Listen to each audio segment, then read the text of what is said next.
अस्सलाम वालेकुम। वालेकुम अस्सलाम जी वरहमतुल्लाहि वबरकातुहू।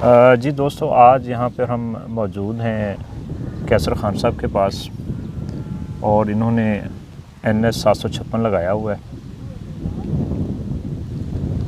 सबसे पहले तो मैं कैसर खान साहब को कहूँगा कि अपना तारुफ़ करवा दें। जी कैसर खान साहब, अपना थोड़ा सा तारुफ़ करवा दें जी। जी अब कौन सा गांव है आपका? मैं जी मौजा खोसपुर दा रिहायशी हूँ जी जी जी। और कैसर इकबाल मेरा नाम है जी। जी डुड्डी राजपूत ख़ानदान नाल मेरा ताल्लुक है जी। और अल्हम्दुलिल्लाह पहली दफ़ा ही काश्त किया है जी। जी ठीक है, और सही है। जी दोस्तों, ये कैसर खान साहब पंजाबी में ज़्यादा मतलब आसानी से बात कर सकते हैं, इसलिए मैं भी पंजाबी में बात करता हूँ जी। हाँ जी जी कैसर साहब, तुसी ये दसो कि तुसी ये लेसन पहले भी लगाते रहे हो या पहली दफ़ा लगाया है? नहीं जी, पहली दफ़ा ही लगाया। अच्छा जी। और तुसी ये दसो कि ਇਹਦੀ ਬਿਜਾਈ 'ਚ मतलब ਕਿਹੜੀ ਖਾਦ ਪਾਈ ਹੈਗੀ ਆ? बस शुरू तो जी इसमें एक बोरी पोटाश लाई आई जी। उस तो बाद एक DAP लाई सी जी। ठीक हो जी गया। सर। जी उस तो बाद ਅਸੀਂ इसनू इसकी देखभाल की, इसनू गोड़ियाँ ਦਿੱਤੀਆਂ जी जी। हाँ, किन्नियां गोडियां आ चुकी हैं? ज़रा लेसन भी दिखाओ जी। ज़रा जावेद साहब काइंडली ज़रा थोड़ा जिहा फोकस करके दिखाना। माशाल्लाह बड़ा अच्छा बल्ब बन रहा हैगा और कद काठ भी माशाल्लाह बहुत अच्छा हैगा। ਤੇ ਅਸੀਂ कैसर खान साहब ਨੂੰ ਮਜ਼ੀਦ ਪੁੱਛਦੇ ਹਾਂ ਕਿ ਉਹਨਾਂ ਨੇ ਇਹਦੇ ਉੱਪਰ ਕੀ ਅਪਲਾਈ ਕਰ ਚੁੱਕੇ ਆ ਔਰ ਇੰਨਾ ਅੱਛਾ ਸਾਈਜ਼ ਬਣ ਰਿਹਾ ਹੈਗਾ, ਇਹਦੀ ਕੀ ਵਜ੍ਹਾ ਹੈਗੀ ਹੈ? ਹਾਂਜੀ कैसर ਸਾਹਿਬ, ਇਹ ਦੱਸੋ ਕਿ ਤੁਸੀਂ ਇੱਥੇ ਕਿੰਨੀਆਂ ਗੋਡੀਆਂ ਕਰ ਚੁੱਕੇ ਹੋ ਇਸ ਲੈਸਨ ਨੂੰ? ਇਸ ਦੀ ਜੀ ਐਕਚੁਅਲ 3 ਗੋਡੀਆਂ ਹੋਈਆਂ ਜੀ। 3 ਗੋਡੀਆਂ? 3 ਗੋਡੀਆਂ ਹੋਈਆਂ ਜੀ। ਜੀ ਜੀ। ਇਹ ਤੁਸੀਂ ਖੁਦ ਕੀਤੀਆਂ ਜਾਂ ਜੀ ਜੀ ਅਲਹਮਦੁਲਿਲਾ ਮੈਂ ਖੁਦ ਕੀਤੀਆਂ। ਖੁਦ ਕੀਤੀਆਂ ਜੀ, ਮਾਸ਼ਾਅੱਲਾ ਮਾਸ਼ਾਅੱਲਾ। ਔਰ ਤੁਹਾਡੀ ਸਿਹਤ ਵੀ ਮਾਸ਼ਾਅੱਲਾ ਦੱਸਦੀ ਕਿ ਤੁਸੀਂ ਹੱਥੀਂ ਕੰਮ ਕਰਨਾ ਹੈ। ਜੀ ਜੀ ਜੀ ਦੋਸਤੋ, ਤੇ ਉਸ ਤੋਂ ਬਾਅਦ ਫਿਰ ਮਤਲਬ ਇੱਕ DAP ਔਰ ਇੱਕ ਪੋਟਾਸ਼ ਤੁਸੀਂ ਬਿਜਾਈ ਦੇ ਵਕਤ ਲਗਾਈ ਹੈ? ਜੀ ਜੀ ਜੀ। ਔਰ ਨੈਕਸਟ ਤੁਸੀਂ ਉਸ ਤੋਂ ਬਾਅਦ ਫਿਰ ਕਿਹੜੀ ਖਾਦ ਲਾਈ ਹੈ? ਉਸ ਤੋਂ ਬਾਅਦ ਮੈਂ ਇੱਕ ਜੀ। ਗੋਡੀ ਦੇਵਣ ਤੋਂ ਬਾਅਦ ਨਾ ਜੀ, ਹਾਂਜੀ, ਇਸ ਨੂੰ ਮੈਂ ਫਿਰ ਨਾਈਟ੍ਰੋਫਾਸ ਇੱਕ ਬੋਰੀ ਲਾਈ ਸੀ। ਨਾਈਟ੍ਰੋਫਾਸ ਲਾਈ ਜੀ। ਠੀਕ ਹੈ। ਫਿਰ ਮੈਨੂੰ ਪਾਣੀ ਲਾ ਦਿੱਤਾ ਜੀ। ਲੇਕਿਨ ਦੌਰਾਨ ਇਹ ਪਾਣੀ ਮੈਂ ਅਲਹਮਦੁਲਿਲਾ ਸ਼ੁਕਰ ਅਲਹਮਦੁਲਿਲਾ ਕਿ ਤੁਹਾਡੇ ਨਾਲ ਰਾਬਤਾ ਹੋਇਆ। ਜੀ ਜੀ।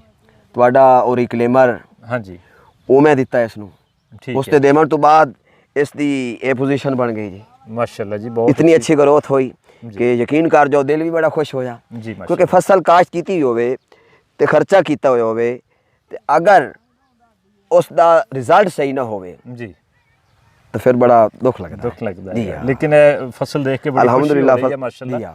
ਔਰ ਤੁਹਾਡੇ ਏਰੀਆ 'ਚ ਬਹੁਤ ਘੱਟ ਲੈਸਨ ਲੱਗਾ ਹੈਗਾ ਜੀ ਔਰ ਤੁਸੀਂ ਹਿੰਮਤ ਕੀਤੀ ਔਰ ਲੈਸਨ ਲਗਾਇਆ ਔਰ ਇਨਸ਼ਾਅੱਲਾ ਅੱਲਾਹ ਕਰੀਮ ਖੈਰ ਆਫੀਅਤ ਰੱਖੇ ਜੀ। ਇਹਦੇ 'ਚ ਅੱਲਾਹ ਮਿਹਰਬਾਨੀ ਕਰੇ, ਅੱਛਾ ਤੁਹਾਨੂੰ ਰਿਜ਼ਕ ਮਿਲੇਗਾ, ਅੱਛੀ ਅਰਨਿੰਗ ਵੀ ਹੋਏਗੀ।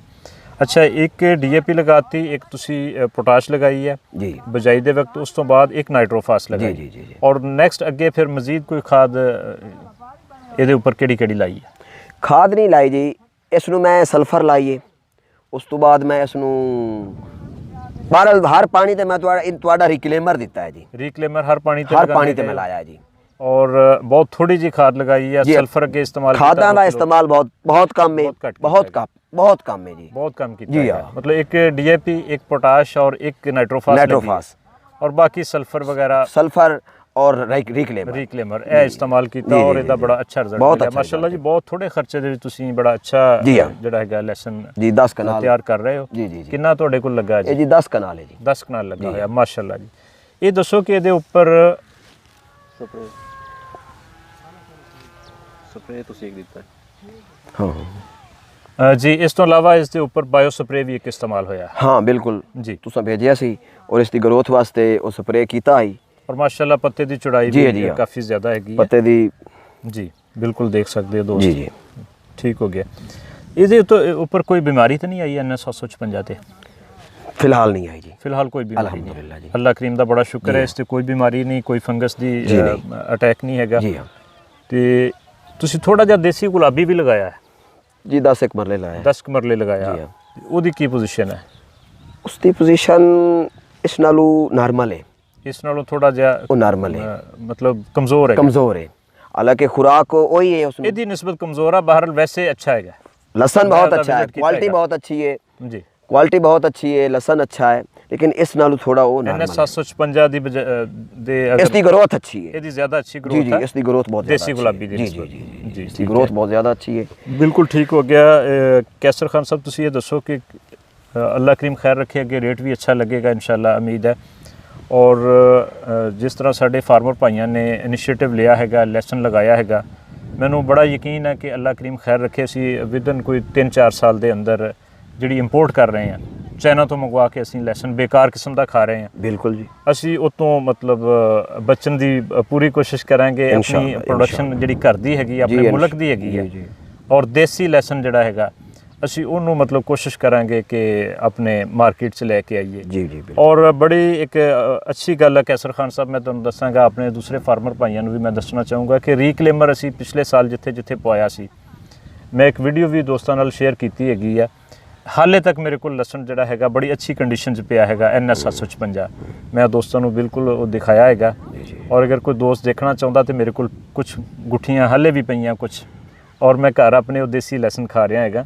ਇਹਦਾ ਮਤਲਬ ਇਹ ਹੈ ਕਿ ਅਸੀਂ ਫਰਵਰੀ ਤੱਕ ਆਸਾਨੀ ਦੇ ਨਾਲ ਆਪਣਾ ਲਸਣ ਜਿਹੜਾ ਹੈਗਾ ਉਹ ਲਿਜਾ ਸਕਦੇ ਹੈਗੇ ਹਾਂ, ਔਰ ਉਹਦੇ ਨਾਲ ਸਾਨੂੰ ਅੱਛਾ ਰੇਟ ਮਿਲਣ ਦੇ ਵੀ ਚਾਂਸ ਹੈ। ਬਿਲਕੁਲ ਜੀ ਬਿਲਕੁਲ। ਕਿ ਅਸੀਂ ਉਹ ਮਤਲਬ ਸਾਡਾ ਜਿਹੜਾ ਮਸਲਾ ਸੀ ਕਿ ਆਮ ਤੌਰ ਤੇ ਲਸਣ ਸਾਡਾ ਜਲਦੀ ਖਰਾਬ ਹੋ ਜਾਂਦਾ ਸੀ, ਅਸੀਂ ਉਹਨੂੰ ਜ਼ਿਆਦਾ ਦੇਰ ਸਟੋਰ ਨਹੀਂ ਸੀ ਕਰ ਸਕਦੇ। ਜੀ ਜੀ ਜੀ ਉਹਦੇ ਵਿੱਚ ਵੀ ਬਹੁਤ ਬਿਹਤਰੀ ਆਈ ਹੈ ਅਲਹਮਦੁਲਿਲਾ। ਫਰਵਰੀ ਤੱਕ, ਜਨਵਰੀ ਫਰਵਰੀ ਤੱਕ ਵੀ ਅਗਰ ਸਾਡਾ ਲੈਸਨ ਚੱਲ ਜਾਂਦਾ ਤੇ ਬੜੇ ਅੱਛਾ ਰੇਟ ਮਿਲਣਾ ਚਾਂਸ। ਵੈਸੇ ਵੀ ਇਹ ਦੂਸਰੀ ਫਸਲ ਔਰ ਸਾਰਾ ਸਾਲ ਜੀ ਜੀ ਜੀ ਸਪਲਾਈ ਜਿਹੜੀ ਲੈਸਨ ਦੀ ਸਾਰਾ ਸਾਲ ਅਸੀਂ ਮੇਨਟੇਨ ਰੱਖ ਸਕਦੇ ਹਾਂ ਕਿ ਬਾਰਿਸ਼ ਦੇ ਵਿੱਚ ਨਈ ਫਸਲ ਆ ਜਾਣੀ। ਜੀ ਜੀ ਜੀ ਇਨਸ਼ਾਅੱਲਾ ਜੀ ਇਨਸ਼ਾਅੱਲਾ। ਜੀ ਕੈਸਰ ਭਾਈ ਤੁਸੀਂ ਕੀ ਕਹਿਣਾ ਚਾਹੋਗੇ ਬਾਕੀ ਫਾਰਮਰਾਂ ਨੂੰ? ਮੈਂ ਜੀ ਦੇਖੋ ਲੈਸਨ ਲਗਾਉਣਾ ਚਾਹੀਦਾ ਜਾਂ ਨਹੀਂ? ਜ਼ਰੂਰ ਲਾਉਣਾ ਚਾਹੀਦਾ ਹੈ जी। ਅਸੀਂ ਲੋग बस गंदम मुंजी और कमान के पिछे आसे जी, लेकिन गंदम मेरे ख्याल के मुताबिक 1 एकड़ लसन होवे ना जी तो कम अज कम 3 एकड़ गंदम ਉਹਦੇ ਬਰਾਬਰ ਤਾਦੇ ਬਰਾਬਰ ਹੈ ਜੀ। ਜੀ ਬਿਲਕੁਲ। ਸਾਨੂੰ ਗੰਦਮ ਦੇ ਨਾਲ ਕਮਾਦ ਦੇ ਨਾਲ ਮੂੰਜੀ ਦੇ ਨਾਲ ਅਗਰ ਕੋਈ ਫਾਰਮਰ 10 ਏਕੜ ਦਾ ਹੈਗਾ ਤਾਂ 1 ਏਕੜ ਜ਼ਰੂਰ ਲੈਸਨ ਲਗਾਵੇ, ਬੇਸ਼ੱਕ ਜ਼ਿਆਦਾ ਲਗਾਵੇ ਜੀ ਜੀ ਤੇ ਲੇਕਿਨ ਕਮ ਸੇ ਕਮ ਜਿਹੜਾ ਹੈਗਾ 1 ਜਾਂ 2 ਏਕੜ ਲਾਜ਼ਮੀ ਲਗਾਵੇ ਤਾਂ ਕਿ ਅੱਛੀ ਇਨਕਮ ਦਾ ਕੋਈ ਸਿਲਸਿਲਾ ਬਣ ਸਕੇ। ਜੀ ਜੀ ਜੀ जी कैसर खान साहब बहुत शुक्रिया, ਤੁਸੀਂ ਆਪਣਾ ਟਾਈਮ ਕੱਢਿਆ। ਬੜੀ ਮਿਹਰਬਾਨੀ ਸਰ, ਨਵਾਜ਼ਿਸ਼। ਔਰ ਦੋਸਤਾਂ ਨੂੰ ਟਾਈਮ ਦਿੱਤਾ ਹੈਗਾ ਜੀ, ਸ਼ੁਕਰੀਆ। ਔਰ ਅੱਲਾ ਕਰੀਮ ਤੁਹਾਡੀ ਫਸਲ 'ਚ ਬਰਕਤ ਪਾਵੇ। ਔਰ ਬਾਕੀ ਦੋਸਤ ਵੀ ਜਿਹੜੇ ਲੈਸਨ ਲਗਾਉਣਾ ਚਾਹੁੰਦੇ ਹੈਗੇ ਆ, ਰੀਕਲੇਮਰ ਹਾਸਲ ਕਰਨਾ ਚਾਹੁੰਦੇ ਆ ਬੀਜ ਦੇ ਹਵਾਲੇ ਨਾਲ, ਰੀਕਲੇਮਰ ਦੇ ਹਵਾਲੇ ਨਾਲ, ਮੈਂ ਡਿਸਕ੍ਰਿਪਸ਼ਨ 'ਚ ਨੰਬਰ ਮੇਰੇ ਜੀ ਇੱਕ ਦੋਸਤ ਇੱਥੇ ਨਾਲ ਹੀ ਹੈ, ਚੰਦ ਕਿਲੋਮੀਟਰ ਉਸ ਦਾ। ਜੀ ਜੀ ਕੈਸਰ ਭਾਈ, रज़ा खान बलोच साहब। हाँ जी। उन्हें भी 4 कनाल काश्त किया होया जी माशाल्लाह। लेकिन उस कुछ चंद दिन बाद मेरा लसन वेख्या तो मेरे को पूछता है कि यार तू क्या दिता है जी। यकीन कर जाओ, मैंने बड़ी उसने ना अपने आप बड़ी खुशी हुई कि मेरे लसन में कोई नवी कमाल है जी, कि अच्छी ग्रोथ पुछ रहा है, अच्छी फसल है। हाँ जी। मैं यार मैं पोटाश लाइए, DAP लाइए, उस तो बाद नाइट्रोफास लाइए, गोडी दी, पानी लाया है, लेकिन मैं थोड़ा रिक्लेमर दसना भूल गया जी। उसने कहा नहीं यार डै साहब तू सब कुछ होर दिता है जी। मैं कहा हाँ, हुण याद आया कि मैं शायद साहब दा रिक्लेमर दिता है जी, और बार बार हर पानी नाल दिता है जी जी। उसने कहा यार मैं नहीं मंगा दे जी। उस दे लसन नू रिक्लेमर हालांकि मैंने लेट लाया है, हाँ जी, हुण आगे लाया है जी जी। इसी तरह हो भी माशाल्लाह माशाल्लाह जी। हाँ, बड़ी खुशी हुंदी है जी ਜਦੋਂ ਦੋਸਤ ਉਹਨਾਂ ਦੀ ਫਸਲ ਅੱਛੀ ਹੁੰਦੀ ਹੈ। ਜੀ ਜੀ ਜੀ, ਬੜਾ ਪਰੇਸ਼ਾਨ ਹੈ ਜੀ, ਸਾਡਾ ਵੀ ਬੜਾ ਮਤਲਬ ਦਿਲ ਖੁਸ਼ ਹੁੰਦਾ ਔਰ ਖੂਨ ਵੱਧ ਜਾਂਦਾ ਹੈ ਜੀ। ਬਿਲਕੁਲ ਜੀ ਬਿਲਕੁਲ। ਅੱਲਾ ਕਰੀਮ ਬਿਹਤਰ ਰਿਜ਼ਕ ਦੇਣ ਵਾਲਾ ਹੈਗਾ। ਲੇਕਿਨ ਬੜੀ ਖੁਸ਼ੀ ਹੁੰਦੀ ਜਦੋਂ ਸਾਡੇ ਪ੍ਰੋਡਕਟ ਦਾ ਜਿਹੜਾ ਹੈਗਾ ਰਿਜ਼ਲਟ ਅੱਛਾ ਮਿਲਦਾ ਦੋਸਤਾਂ ਨੂੰ, ਔਰ ਉਹਨਾਂ ਦੀ ਅੱਛੀ ਫਸਲ ਹੁੰਦੀ ਹੈ ਔਰ ਆਸੇ ਪਾਸਿਓਂ ਆ ਕੇ ਦੋਸਤ ਦੇਖਦੇ ਹੈਗੇ ਕਿ ਫਸਲ ਅੱਛੀ ਖੜੀ ਹੈ। ਜੀ ਦੋਸਤੋ, ਮੈਂ ਡਿਸਕ੍ਰਿਪਸ਼ਨ 'ਚ ਆਪਣਾ ਨੰਬਰ ਵੀ ਦੇ ਰਿਹਾ ਹੈਗਾ, ਜਿਸ ਦੋਸਤ ਨੇ ਰਾਬਤਾ ਕਰਨਾ ਹੋਵੇ ਕਰ ਸਕਦਾ ਹੈਗਾ। ਔਰ ਮਜ਼ੀਦ ਅਗਰ ਕਿਸੇ ਨੂੰ ਲੈਸਨ ਦੇ ਹਵਾਲੇ ਨਾਲ ਕੋਈ ਰਹਿਨਮਾਈ ਚਾਹੀਦੀ ਹੋਵੇ ਤਾਂ ਉਹ ਵੀ ਦੋਸਤ ਕੰਟੈਕਟ ਕਰ ਸਕਦਾ ਹੈਗਾ। ਬਹੁਤ ਸ਼ੁਕਰੀਆ ਦੋਸਤੋ। ਅੱਲਾ ਹਾਫਿਜ਼, ਫੀ ਅਮਾਨ ਅੱਲਾ।